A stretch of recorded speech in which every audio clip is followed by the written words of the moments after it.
Hello, my name is Ann Arnold and I'm the Treasurer CFO of Edison Local Schools. And I'm Tom Roth, Superintendent of the Edison Local Schools. Thank you for joining us today to view our State of the District address. Unfortunately, the other night, when we had our meeting with the State of the District, our recording device did not have enough memory to record the entire meeting. So we decided that we would like to re-record it so that you can see it in its entirety. It's unfortunate that we have to do this because the meeting had some great questions from the audience, and our county auditor, Mr. Rick Jeffrey, was there to answer some questions. But we are happy that you are joining us today as we re-record our State of the District. You know, Edison has had some great student achievements over the past year. The high school Fire Lynch Challenge team won its 6th championship in a row. This is unprecedented in the history of Fire Lynch Challenge. I'm not certain that there's even been another school district that has won Fire Lynch Challenge 6 times, let alone 6 times in a row. If you're ever in our gymnasium, take a look at the wall by the doors where you entered. They have all the years the Fire Lynch Challenge has been in existence, and you can see that Edison has been in the top 3 almost every single year since it began in 1986. Our high school speech and debate students had another great year. Several of them qualified for the state competition this year, and we had Chris Schaefer, who won a state award. It is the first time that we've had a student win a state award, and Chris won this for all of his contributions that he has done for speech and debate. Chris has been a wonderful addition to our speech and debate team over the past 4 years, and I'm certain that he will be missed, but our speech and debate will carry on. We are one of the few public schools in the state of Ohio that offers speech and debate, and our kids compete yearly and with great success against many of the private schools around the state. Our drama department at the high school had another great year again. They put on 3 performances this year, 2 plays and 1 musical. The winter plays, their 1 acts, also had many of our middle school students participate. The high school students also went on to participate in the state thespian competition, and they performed their fall play at the annual conference. We also had several students qualify for the national thespian competition this summer. So once again, our kids have done great in their drama department. If you've never come and seen our kids do a play or a musical, I highly encourage you to do it. They do some wonderful acting and behind the scenes. It's just an enjoyable evening. If you've never joined us, please do. This year, we added speech and debate at the middle school level. It's the first year that we've offered this at the middle school, and our policy debate team won the state championship. So that is awesome for the first year that we've ever had this. And not only did they win the state championship, Edison's middle school is the only team in Ohio at the middle school level to qualify for the nationals this year. So they will participate in the national competition this June in Florida, where they will compete against teams from all over our nation and some international teams. So good luck and congratulations to the middle schoolers as they compete this summer. Our 7th grade academic challenge team finished first in the county and in the Champion of Champions round. And what that is the champions from 4 different counties come together and compete against one another. So our 7th grade academic challenge team finished first in Erie County and in the 4 other counties around us.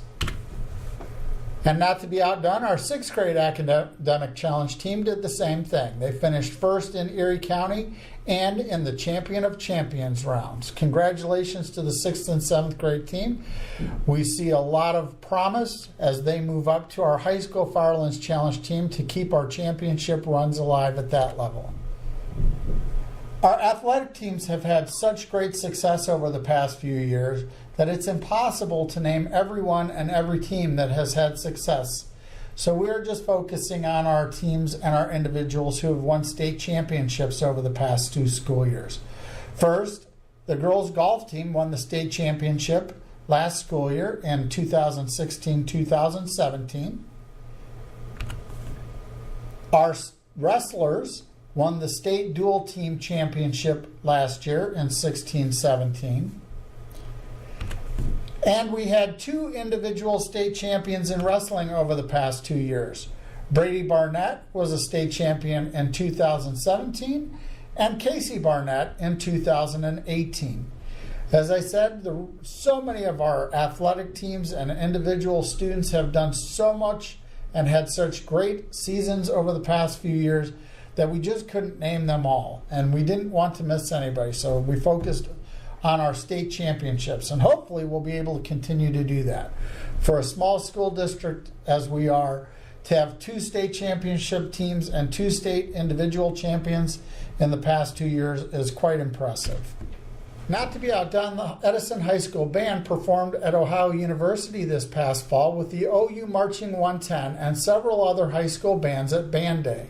And they will be performing at the World War II Memorial this spring in Washington, D.C.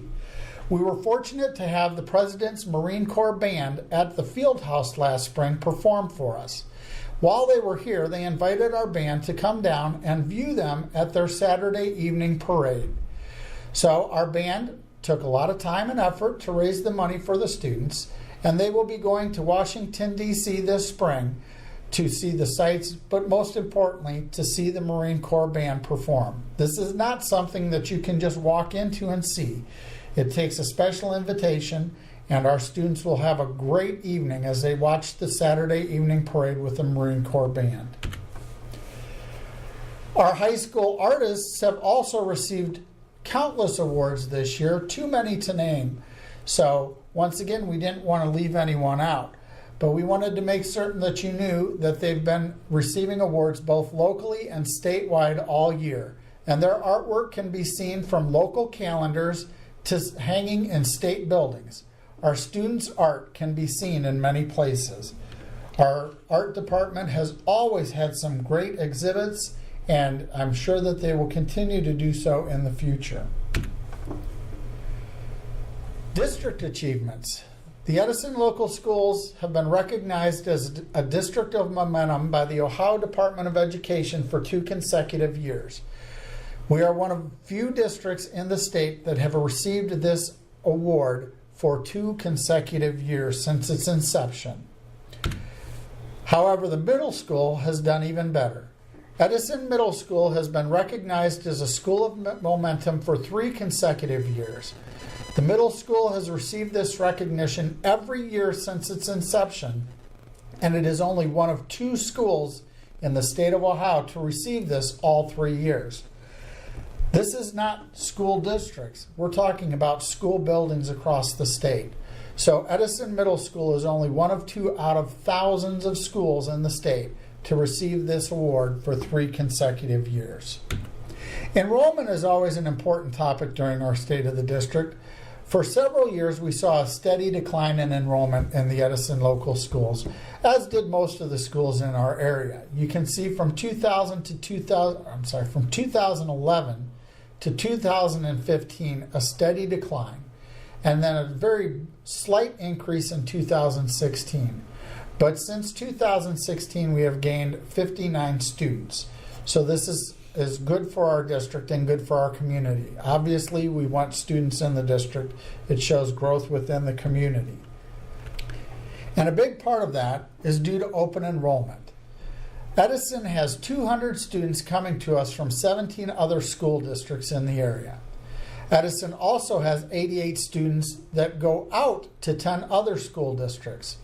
Many of those students either started in the other school district and chose to stay there, or their parents work in that school district. Either way, we have a net gain of 112 students. This is an increase of 24 since the 2015-2016 school year. So open enrollment has certainly helped us to have our enrollment rise over the past few years. But I want to stress that this is not at an extra cost to our district. We cap the number of students that we will take in at any grade level so that we do not have to hire any new staff to bring them in. So it is fiscally prudent for us to bring these students in, as it helps us gain more money through the state, but we do not do so at the cost to our local community. Our food service department has done many great things over the past few years. Just a few of them are that we have the Farm to School programs in partnership with Quarry Hill Orchard. They receive the Team Nutrition Grant. Every day they have creative and nutritious meals for our students. They oftentimes have themed lunches to make the lunchtime a little more enjoyable for our students, especially at the elementary level. And they've increased participation rates over the past few years. Every day on average, we serve 295 students breakfast and 895 lunches. So our food service department is certainly doing their part to keep our students healthy and their stomachs full so that they can learn during the school day. Our transportation department does an exceptional job getting our students to and from school every single day, which is not an easy task at times. Edison runs 15 bus routes every day.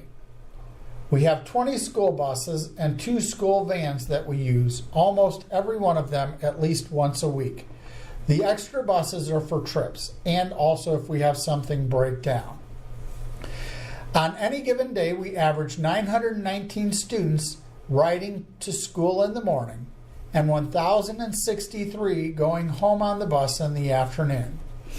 Edison transports students from preschool through 12th grade. And I think that's important to note because we don't have to do that by law. Preschool is not required by law to be transported, and neither is high school. But we do it because we think it's the right thing to do for our families. And I just want to add that school bus transportation is without a doubt the safest mode of transportation for our school children. Ohio has 15,000 school buses that travel more than 1 million miles per day, transporting students to and from school. Some of our recent initiatives here at Edison are additions of college credit courses at the high school. We have added 73 college credit hours at Edison High School in the past couple of years that the students can receive at our campus. They don't have to travel to a college to receive these college credits. As you see on the slide, these are just some of the new courses that we have added over the past couple of years. We think it's important to have these college courses available on our campus because we like to keep our students here.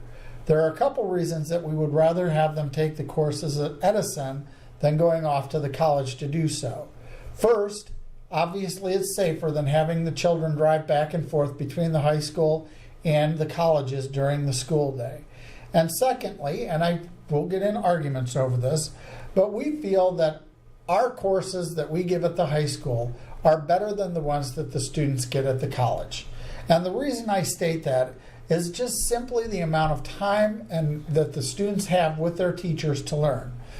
When a child is taking a course at our high school for college credit, they take that every day for the school year.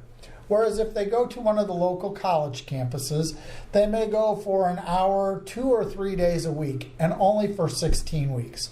So we just think that there's more in-depth teaching going on at our school. We're not putting down the colleges. We just think we have more time and our teachers are able to spend more time with the students so that they can truly learn these things.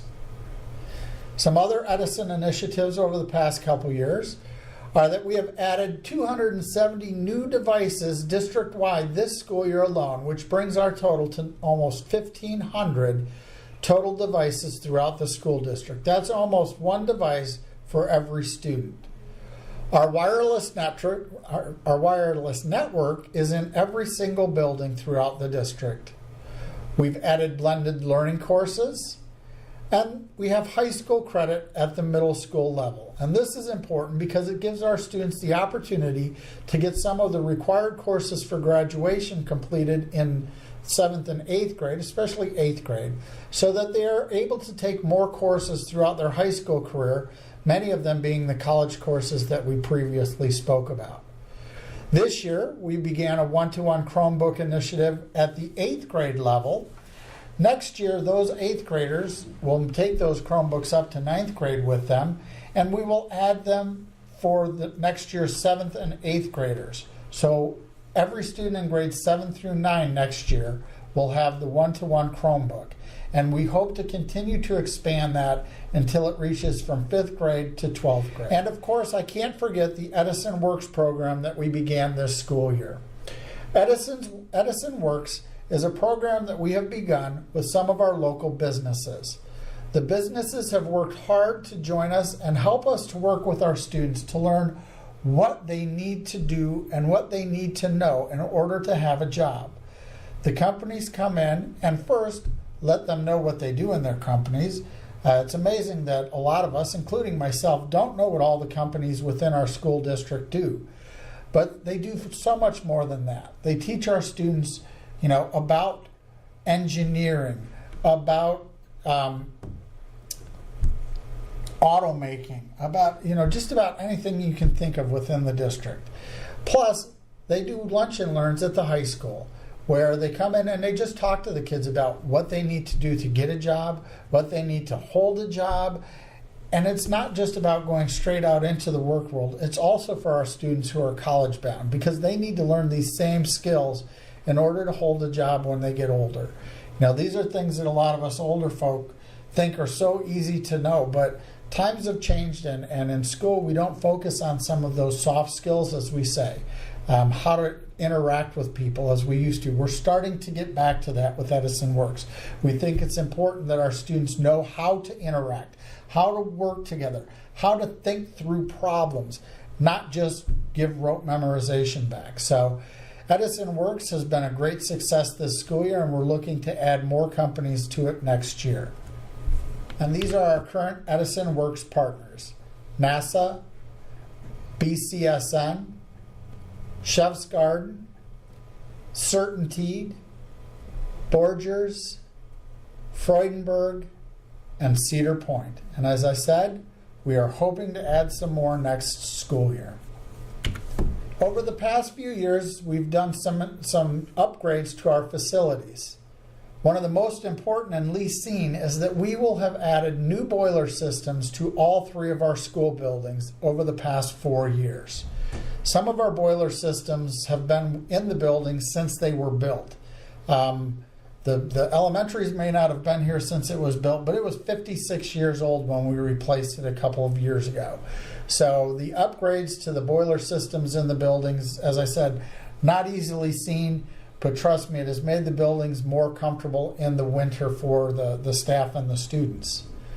Obviously, everybody knows about the field house that was completed at the high school last fall. But I do want to stress that that was completed and built totally through donations. The school district did not put a dime in for the building of that building. And it's a state-of-the-art building that many other school districts around the state have come to look at in order to try to figure out how they could do such a project. So it is something that we are proud of, and the community should be proud of. It's a diamond for the state. Our high school science wing renovations are scheduled to take place this summer. We're going to renovate the high school wing, which has not been updated since the building was put into service in 1971.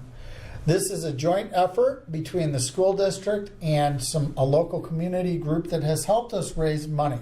So the district is putting in $225,000 towards the project out of our permanent improvement fund, and the community has raised almost another $500,000. Now, part of that $500,000 is through a generous donation by a local family that has made a matching grant. So for every dollar, they will match dollar for dollar up to $250,000. So once that is met, we will have the $500,000 over and above the $225,000 the district has kicked in. So we are very close to that amount. We need just about $36,000 or $37,000 more to max out that matching grant. And we also have some plans to build a multi-purpose room at the high school. Once again, all through donations. So when we get the donations completed for that, you will see a multi-purpose room go up on the back of the high school. Now, of course, we can't talk about the state of the district without talking about our current financial situation. For the financial portion of our presentation, Our treasurer, Ann Arnold, will join me. So you will hear Ann as we go through this portion of our State of the District. Our October 5-year forecast has the district projected to stay solvent for the next 4 years. And that is with the renewal of the 2 expiring levies. We have one levy expiring this year, December 2018, and another one expiring in 2020. If the renewal levies do not pass, the solvency drops to just 2 years. So it's important for our fiscal soundness to have those renewal levies pass. And during that time, a new biennium budget will be approved from the state, along with a new governor that we will be electing this fall. So our state funding is a moving target as well, which could also further impact that bottom line of the forecast. Some of our future funding concerns are that we never really know what we're going to get from the state or federal funding amount at all. Every year it's sort of a moving target. We don't get our federal dollars normally until around August. So we've already done most of our planning prior to the time we know what we're going to get. So oftentimes we have to adjust in August, and sometimes it means that we have to cut some programs that late and that close to the school year. And as Ann just said, with the state, the budget changes every 2 years. So what we're getting now, when the next budget comes into play in 2019, could be completely different. So our funding from the state and federal government is always subject to change. So it makes it very tricky for us to know exactly what we're going to have in funding. The unknown time frame for funding, that was about the pipeline. And we're going to get to the pipeline in a little while. We didn't want to touch upon it because it's an unknown, but then we have had so many questions that we felt we need to address it. So at the end of this presentation, we will address the pipeline. Some other things that impact our state funding are, of course, our property values change. Every 3 years, the auditor reevaluates property within the district. And sometimes it goes up, sometimes it goes down. And depending on the type of funding you have and the type of levies, that can truly affect the school district. You don't have to look any further than Oak Harbor or Benton Carroll Salem. The state just devalued the Davis-Besse power plant, and they are now looking at a $4.6 million shortfall every year of their budget. So when the state devalues certain properties in the district, it could make a huge difference in what we're getting. And that would be something that would be with the pipeline coming in that will really be affected potentially. And once again, we'll talk about that shortly. Some other things that the state has done in the past that everyone thought would be the panacea, the savior of the schools, were the lottery.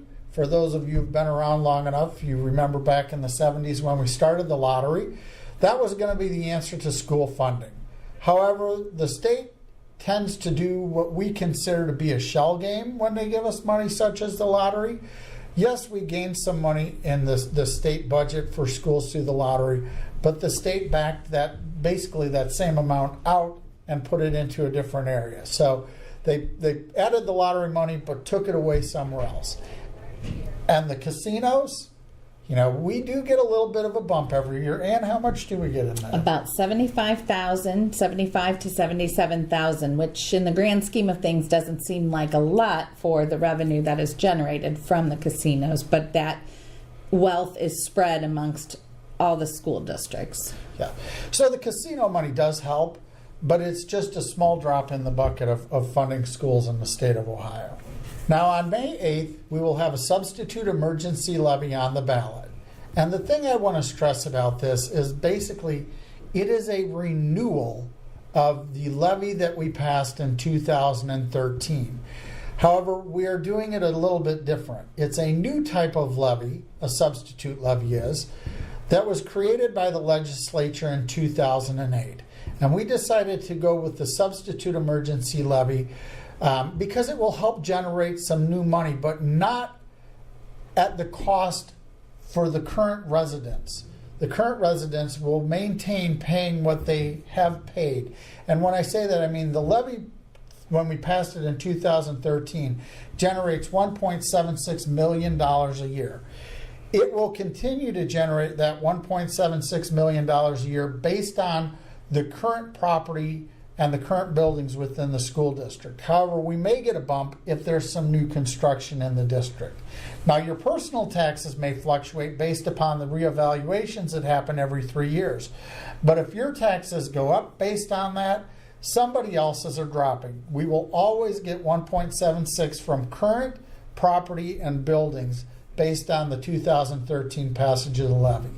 As I said, it's a new type of levy that was created by the legislature in 2008. Now, it's not a levy that you can start with. You must have a regular emergency levy already out there that has been passed in order to change it to a substitute.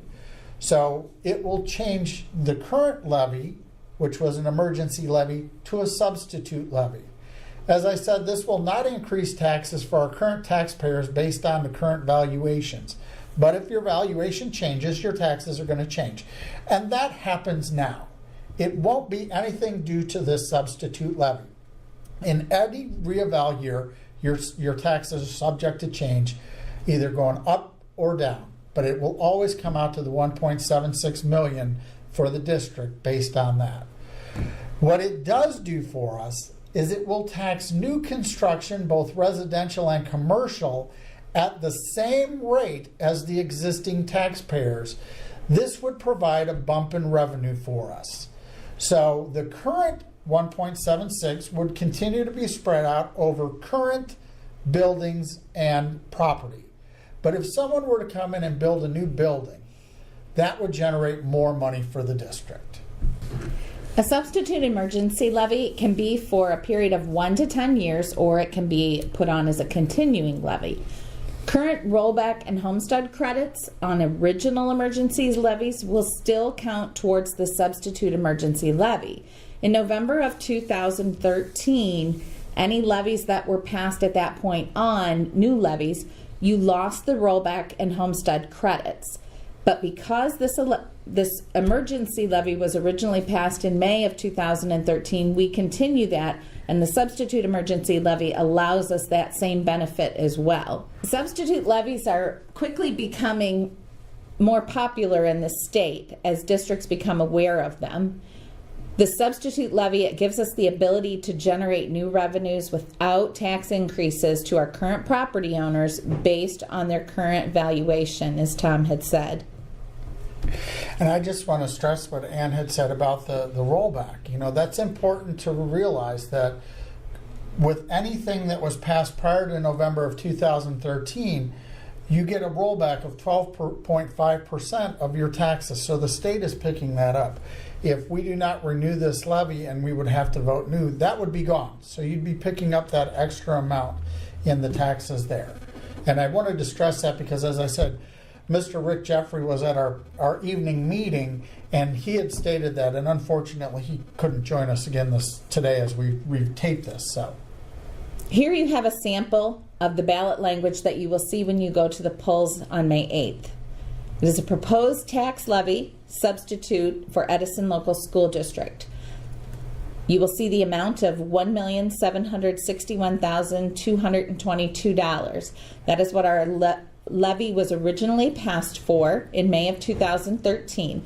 At that time, based on our values, it took 7.9 mils to collect that same amount of money. Because of the value increase, that amount has dropped to 7.2 mils for each $1 evaluation. The part that's highlighted in yellow, with the sum of such tax to increase only if and as new land or real property improvements not previously taxed by the school district are added to its tax list. This is the part where there's no increase for those homeowners that are currently paying on their current valuation, but it will allow us to take advantage of any new land or real property improvements that come into the district. And Ann and I would just like to point out, we understand that the ballot language is confusing. Trust me, they do not ask us to write the ballot language. This is directly from Ohio Revised Code. So we wish we could write it so it's more understandable, but unfortunately they take it right from the law. So, but it is exactly as Ann explained. This levy is set at 7.2 mils because the property values have changed since it was voted in 2013. And it will still generate the $1.76 million that it did in 2013. But, as we've said, it will take advantage of any new construction at that same 7.2 mil rate and allow for growth in the district without costing our current taxpayers any more. It is important that you remember that this is a substitute levy, but it's really a renewal levy of what we currently have. This is not going to increase taxes for our current property owners based on their current valuation. It's an opportunity for the district to gain growth in revenue that we otherwise would not have the ability to do. So for example, if a new hotel came in on Route 250 within the Edison Local School District boundaries, that would fall under the new construction and give us that growth on revenue. Now the pipeline. As I stated earlier, we weren't going to talk about the pipeline, and it's not because we didn't want to. It's because we truly just don't understand the whole thing. It's been very confusing. You know, when they first came out and talked about it 2-3 years ago, I can't remember how long it's been, but it's been a while, the pipeline companies made it sound like this would be this great amount of money that the school districts and local communities would see for 30 years. And then as we started to talk and learn more about it, we learned that that's not necessarily the truth. So the question is, how much money are we guaranteed? And the truest answer is, we're not guaranteed anything at this point. You know, first of all, we're not sure when we will see the money at all, but it will start at least 2 years from now. And that will take place based upon when it's put into service. What we understand at the current moment is that the Nexus pipeline, which is going through our school district, part of it will go into service this calendar year, 2018, but the majority will go in 2019. And to the best of our knowledge, the portion going through Edison will go in service in 2019. No matter which way it is, it will go into service in 18 or 19. The pipeline will not be valued until the following year. So 19 or 20, more than likely at this point for Edison in 2020.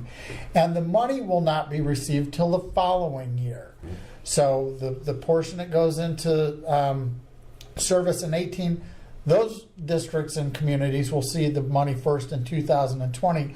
Those that go into service in 2019, which we're anticipating, will not see any money until 2021. However, as I said, we don't know how much that's going to be. Originally, they talked about 30 years.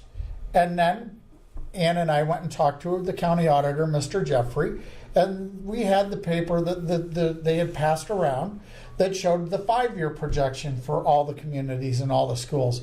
And we were told, figure that's probably what you're going to get, because at the end of the 5 years, they're going to ask the state to revalue the pipeline, and it's probably going to drop off the charts. And the number that we've heard recently is probably at about 80%. So the dollar amount that they're showing now will probably drop by 80% when they revalue it.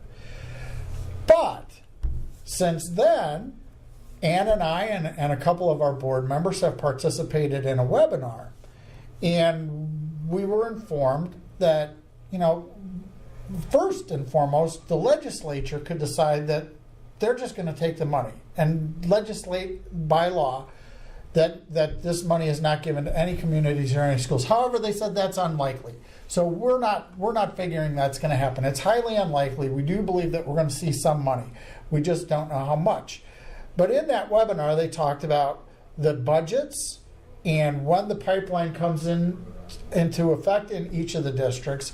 And the thought is, depending on when it comes online and when you get your money, the next time there's a biennium budget, the state will revalue the property within the district, and they're going to take away money from our state foundation that is being replaced by the pipeline money. So they told us anywhere from 1.5 to 3 years is probably how much time we're going to see this bump. Once again, though, we don't know because they don't know. So it's not that we're trying to hide anything from you. If we knew what was going on, we would be right out there sharing. The problem is we don't have all the answers at this point either. And in the information that was distributed, it looked like we were out to get over $16 million. But as this has progressed, as Mr. Roth mentioned, we have learned that, in essence, we could see a brief windfall, but potentially only for a year and a half to 2 years, maybe 3 if we're lucky. So counting on the pipeline money is definitely not an option for our district. And at this point, because we don't know anything of when it's for sure coming, we cannot include it in our 5-year forecast either. Thank you for joining us. We appreciate and welcome any questions that you may have regarding the information you have seen today. Please feel free to contact either Mr. Roth or myself at the email addresses you see here. Go Chargers. Go Chargers!